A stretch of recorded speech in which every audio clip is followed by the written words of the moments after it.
All right, Happy New Year, everyone. This is my first video of 2022, and we're going to be talking about how to make things sound vintage. Vintage is one of those terms that's thrown around in music production that's kind of vague. It's like warm, punchy, analog can mean a million different things to different people.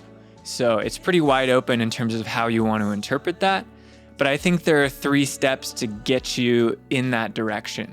So I think what people are really talking about when they say they want something to sound retro or vintage is they're talking about distortion and saturation. They're talking about limited bandwidth, so less low end, less high end. And they're talking about era-specific effects, typically more mono in nature. So I'm going to talk about those 3 things in the context of vocals. And typically when I'm going for a vintage or retro sound, I'm not trying to perfectly mimic an era of recording, but just bring a sense of character, a sense of texture, and grittiness to what I'm doing that feels a little bit less modern and glossy. All right, so all that said, let's jump into 3 mixing tips to make vocals and really any instrument sound more vintage. All right, so we're going to look at a track that I recorded a few years ago called Coming Home. I have a general mix on the vocal already. I've added some EQ and compression just to clean things up and even things out. And now we have kind of a great blank slate to apply some more creative processing here. So here is just the clean vocal. I'm lying in the grass, wanting this to last. This feeling of your hand within mine. So yeah, it sounds good. I just think it needs a little bit more grittiness and character to fit with the atmosphere of the track. So let's apply some saturation. And I'm going to use Neutron here because the exciter module in Neutron actually has 4 different types of saturation. So I think it's important when, trying to add this character to your vocal to try out different kinds and see what you like. I'll cycle through here as we play the vocal. I'm going to solo it out so you can really hear the effects of the distortion. So let me dial up a decent amount, solo the vocal. I'm lying in the grass, wanting this so that's retro. To last. Here's tape. This feeling of your hand within mine. I don't know where we'll go, or what we'll call our home. A year from now's another lifetime.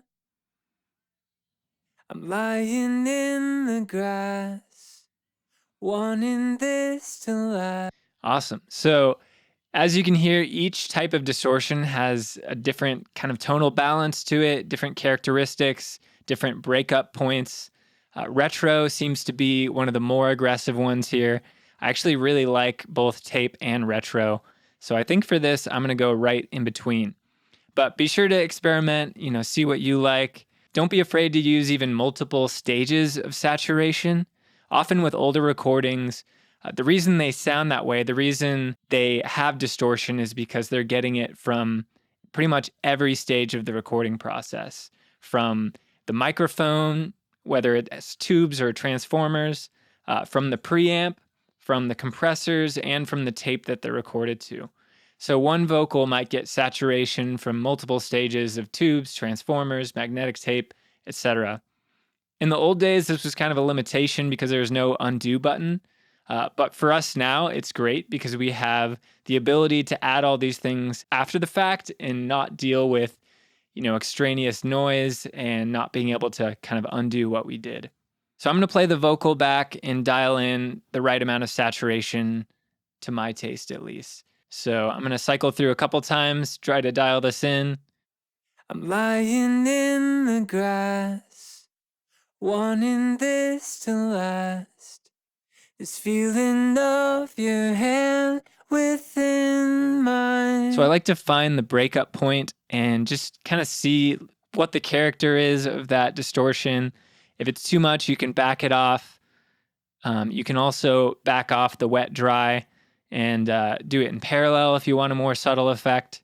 So I'm going to mess with that to try to dial in the right amount. I'm lying in the grass, wanting this to last. This feeling of your hand within mine. I don't know where we'll go, or what we'll call our home. And there you go. I'm liking that sound. I think the only thing I want to do here is one thing you'll notice, there's a little EQ band, and you'll notice there's only one for the high end, a high shelved EQ.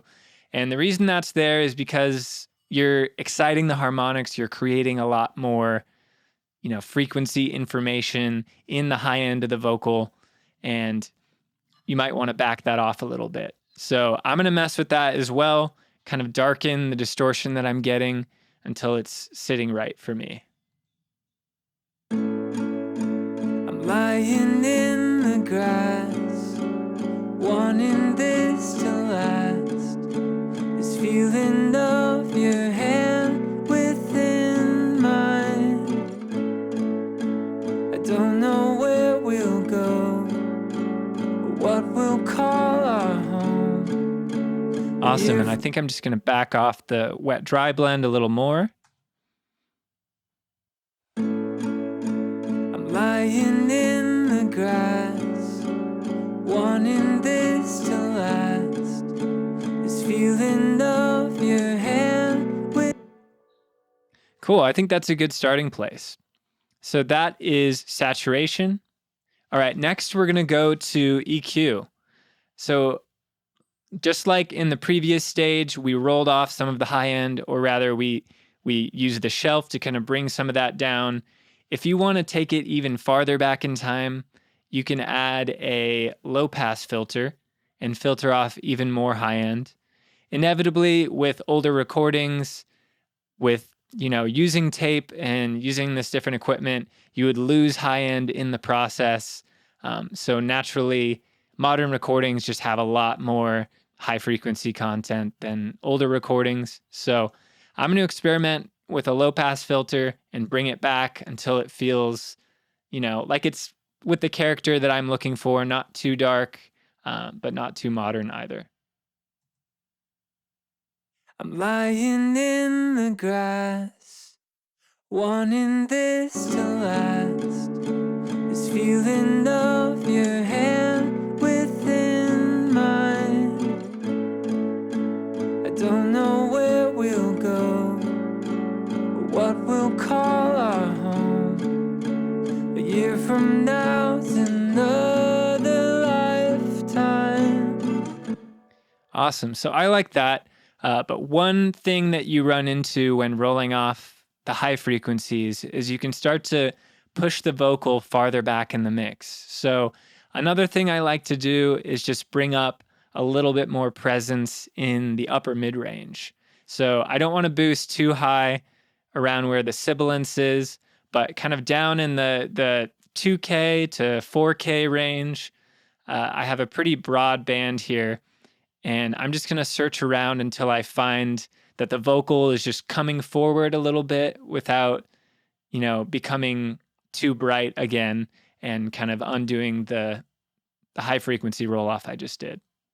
I'm lying in the grass, wanting this to last.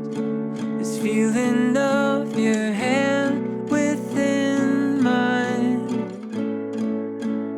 Don't know where we'll go, or what we'll call our home. A year from now's another lifetime. I'm lying in the grass, wanting this to last. Awesome. So yeah, I think I like that there. I always try to push it a little bit farther, and then once I'm finding something I like, kind of pull back a little more just to be a bit conservative. and not go crazy, because this can create a lot of harshness on the vocal as well. For good measure, I'm also going to add a high pass filter at 100 just to get rid of any additional harmonics and noise kind of created below where the actual fundamental of the vocal is. I'm lying in the grass, wanting this to last. I'm also noticing it's a bit nasally, so I'm gonna search for a frequency here in this kind of nasally mid-range zone and try to figure out what that is and attenuate that a little bit. I'm lying in the grass, wanting this to last. This feeling of your hand within mine. I don't know where we'll go, what we'll call our home, but I'm lying in the grass. All right, I feel like that just helped clear up the vocal a little bit, so it's still intelligible. There's still a sense of clarity, even though there's less high end. And there you go. So that is EQ for the vocal. Now let's move on to some vocal effects. There's a bunch of different types of effects you can do. I'm just going to go with kind of the two classic vocal effects that you'll typically be using in any given production. So first off, let's look at delay. So I'm going to pull up Echoboy. So one thing about kind of more vintage recordings, especially like early 60s and before, is everything was in mono. So I find typically going mono for your effects is going to give you the desired sound more often. And a lot of the principles that we did with saturation and kind of limited bandwidth apply to the effects as well. You're going to want to reduce the high frequencies, the low frequencies, add some saturation, and then also reduce width. So I have Echoboy pulled up here, a preset called Analog Slapper, and you can just listen to that kind of as is. I'm lying in the grass, wanting this to last. This feeling of your hand within mine. So yeah, it sounds pretty good. I'm just going to cut out some lows and kind of roll back the high frequencies as well and add some saturation here. I'm lying in the grass, wanting this to last. This feeling of your hand within mine. And I'm going to bring back the width as well. I'm lying in the grass, wanting this to last. This feeling of your hand within mine.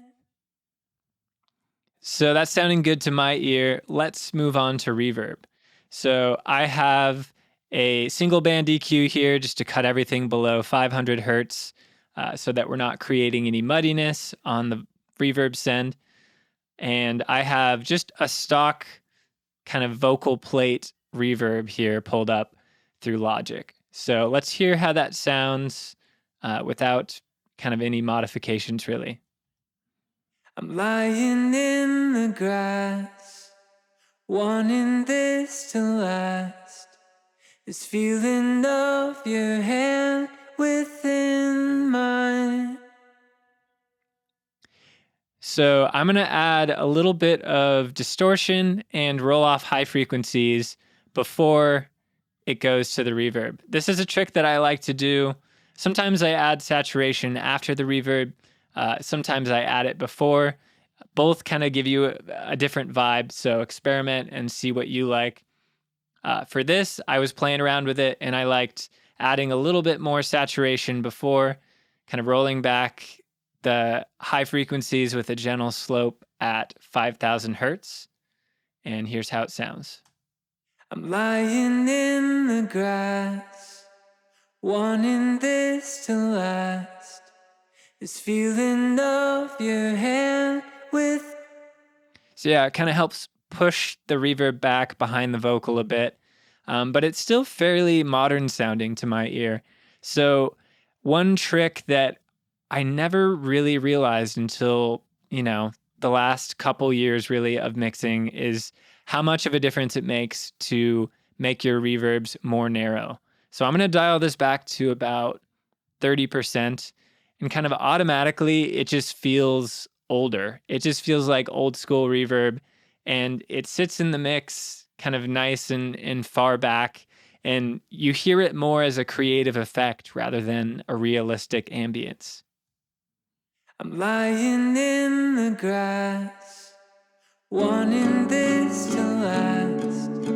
This feeling of your hand within mine. You can go all the way mono. I don't know where we'll go, or what we'll call our home. I like a little bit of width. A year from now's another lifetime.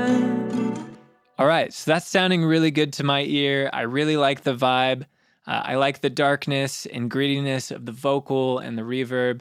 And here's everything all together. I'm lying in the grass, wanting this to last. This feeling of your hand within mine. I don't know where we'll go, or what we'll call our home. A year from now's another lifetime. And even now, as the seasons change. All right, so to summarize, saturate your vocal, roll off some of the high end, but bring back some of the presence, and try using mono or more narrow effects on the vocal. And with that, I just want to thank you again for watching the video. Be sure to like it and subscribe if you want to see more of these. Check out my website at briankfisher.com. Good luck producing in this new year.